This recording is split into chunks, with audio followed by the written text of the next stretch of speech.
E qual foi, Tarcísio, o que te incentivou a buscar unir essa jornada do Bob Iger com a jornada Disney? Então, pronto, na minha vida profissional, então, era operador oficial de Fernando de Noronha, né? Só que aí eu atendia os ricos de São Paulo, o Brasil todo, na minha mão. Para entrar na ilha, eu cobrava em dólar. E para entrar na ilha, eu que autorizava. Quem entrava e quem saía. O que tu acha? Nem sabia que era muito poder isso. Mas se eu soubesse hoje, olha que eu tinha me empoderado mais, viu? Não tinha nem deixado outras pessoas pegarem. Mas eu não tinha noção, né? Era um maluquinho assim, playboy. Aí o que acontece? Depois disso, eu vi, os meus clientes pediam, gente, o Nordeste não tem voo para Disney. Os nossos filhos e tal. Eu comecei a fretar aviões da America Transair, uma empresa de fretamento de aviões. Tinha 3 aviões a empresa, aviões enormes nos Estados Unidos, mas o cara tinha 3 aviões jumbo. Eu fretava, botava em Fortaleza, Recife, para a gente fretar, para levar estudantes para a Disney de 15 anos. Aí lá eu chegava de novo em Orlando agora, muito jovem empresário, só que agora era um jumbo. Não era mais chegando em Fernando de Noronha com 2 bandeirantes, agora é um jumbo. Com os estudantes, com as coisinhas Disney, catavento turismo, fiquei famoso em Orlando, muito cedo. Operando os estudantes que faziam 15 anos, que ia comemorar os 15 anos em Orlando. E fiz sempre tudo direito, né? As roupas, os coletes, a cobertura. Ainda existe um ator aqui de São Paulo chamado Nick Puig. Nick Puig, se ele ainda existir, deve estar cinquentenário lá. O Nick Puig, a gente contratava ele para participar dos vídeos com os adolescentes. E fazia um storytelling da viagem, como se o estudante estivesse realizando o sonho americano de conhecer a Disney. E a gente entregava uma fita VHS, e o ator era um ator, talvez da Chiquitita, sei lá, era o Nick Puig. Se ele ouvir, ele vai saber quem é ele. A gente contratava um ator para participar daquilo. Então era muita criatividade que a gente usava, foi muito legal. E aí eu fiquei também conhecido em Orlando desde esse tempo, sabe? E aí, para chegar no Bob Iger, já é mais além. Eu já estava aposentado, eu fui sequestrado no Ceará em 2005. Certo. E foi uma bênção, sabe? O meu sequestro. Vou contar no outro livro, mas não sou louco não, gente, mas foi uma bênção. Oh, meu Deus, se a pessoa estiver ouvindo isso. Mas foi uma bênção, porque foi um divisor de águas ali, mais uma vez que eu tive que passar para poder eu acordar para algumas coisas, que agora você fazendo a jornada do meu livro, você não vai precisar passar por isso. Se você responder os questionários, certo? Você vai pensar e vai criar juízo mais cedo do que eu criei. Então, o que é que eu digo? Aí eu passei por um sequestro, aí 2007 foi que pela 2004 eu já tinha desistido dos Estados Unidos, tinha encerrado tudo, conta bancária, tinha entregado minha identidade, não queria mais voltar nos Estados Unidos, porque 2001, setembro 11 de 2001, eu sobrevivi, né? Eu nasci de novo, naquela época, naquele dia, 11 de setembro de 2001, não vou contar agora, situação muito difícil, mas eu nasci de novo naquela data. Em 2004 eu desisti dos Estados Unidos, não queria mais nada. Cheguei lá no Bank of America e disse, olha, quanto é que eu tenho aí? O cara disse, tanto. Porque os grupos, né, era da Disney, eu deixava o dinheiro lá, né? Aí eu disse, olha, eu não vou mais vir aqui. O cara disse, mas o senhor tem tanto aqui no banco? Eu disse, não vou deixar dinheiro aqui nos Estados Unidos, vou levar, eu quero o dinheiro todo. Ele disse, não tem, o senhor vai levar esse dinheiro todo como? Eu disse, não, eu vou gastar, vou doar. Porque eu me senti que eu tinha recebido um chamado de Deus e que não era sobre money, entendeu? Nem sobre ficar trabalhando, escravo do trabalho e tal. Mas aí em 2005 foi que deu uma chave quando eu fui sequestrado em Fortaleza.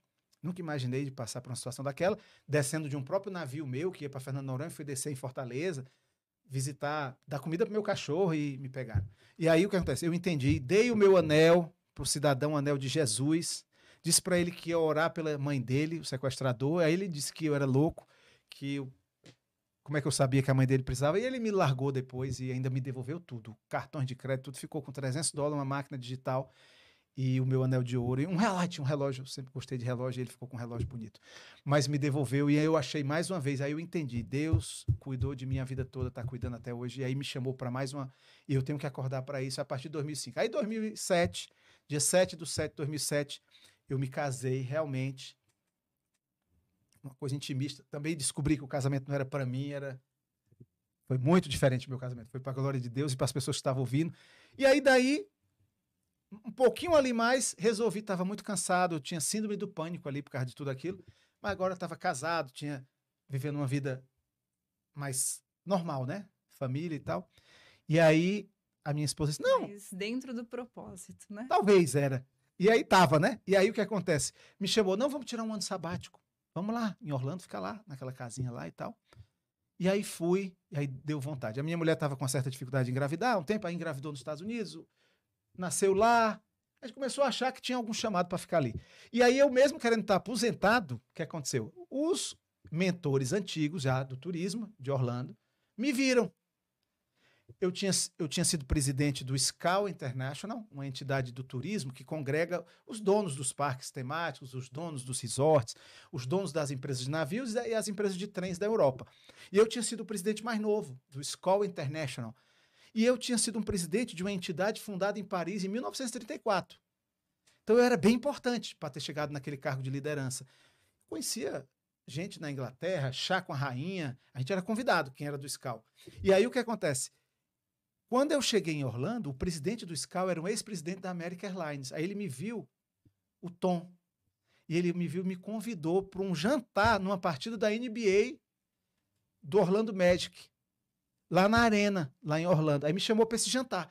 Eu nem sabia como era mais um jogo de basquete, mas era um jantar numa cobertura, dentro de um camarote, com mordomo, um jantar. Então o cara quis me agradar quando soube que eu estava lá. Aí disse, cara, aqui é o teu lugar, isso aqui é o que a gente vive, ó. Tu já foi o presidente do SCAL, vem pra cá que tu vai ser disso aqui. Aqui é a cidade turística do mundo. Eu disse, espera aí, cara, eu tô aposentado, cara. Ele quer aposentado, eu tô com 76 anos. Eu não tô aposentado, agora é hora de eu servir. Servir a comunidade, agora é que eu tenho maturidade. Se tu se aposentar, tu vai morrer. Vai estagnar a tua vida. Eu ainda insisti em ficar aposentado. Gastando meu dinheiro. Eu sempre tive propriedades para ganhar dinheiro com aluguéis. Aluguéis por temporada, aluguéis comerciais, aluguéis residenciais. E ter a renda em dólar e ficar nessa. E ele disse, não. E aí foi que eu já tinha feito, desde 1996 ao ano 2003, vários cursos e imersões dentro da Disney de Orlando, e eu já tinha feito imersões e mentorias dentro da Disneylândia da Califórnia. Eu nem sabia que isso tinha muito valor. Eu aplicava o encantamento, o jeito Disney na minha própria empresa de turismo, de hospitalidade, nas minhas pousadas em Fernando de Noronha, nas minhas propriedades de Fortaleza, de vacation homes, nos meus flats, eu aplicava aquilo tudo. Mas eu não sabia que isso era para eu um dia ensinar para outras pessoas ou ser usado através dessa imagem para levar as pessoas a conhecerem o que é mais importante. Então, eu vivi tudo isso. E aí, mais na frente, eu já conhecia então a filosofia do Walt Disney.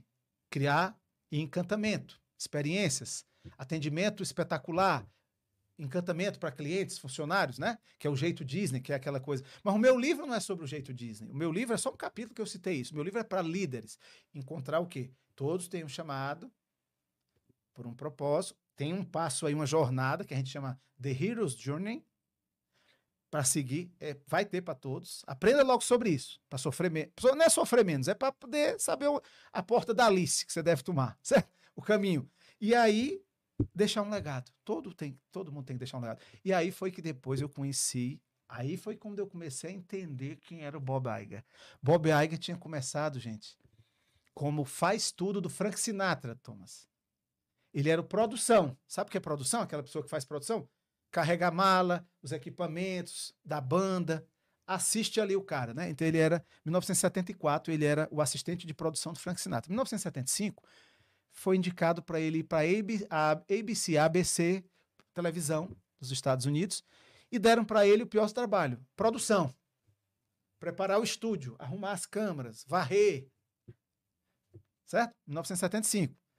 Depois disso, com um ano mais, disseram, não, tem aqui um programa de televisão que ninguém quer, que é o Homem do Tempo. Diz, olha, vai chover, não vai chover, vai ter neve, vai fazer sol, ninguém quer isso aí. E botaram ele aceitou. Transformou o Homem do Tempo como um cargo elevadíssimo, de muita expressão para o tempo, porque prevê desastres, prevê catástrofes, isso tornou isso na comunicação dos Estados Unidos, foi ele. Depois, com 5 anos, sabe o que aconteceu com ele? Aí ele teve uma jornada, passou como apresentador, depois do tempo, do ABC Sports, mas não foi apresentar o NBA, nem nada não. Foi, sabe, para apresentar o quê? O que ninguém queria, que era o esporte de inverno. Ficar no meio da neve, um esporte que ninguém assistia, no fim do mundo, onde tinha, na Austrália, onde fosse, e ele lá apresentando o esporte de inverno. Ele aceitou também com humildade, ganhou experiência.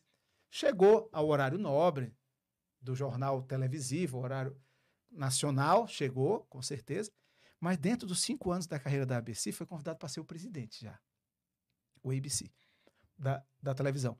E o que acontece? Imagina quando eu conheci essa pessoa, eu digo, uau, o que é isso? Como assim? E o cara já é mais velho, né?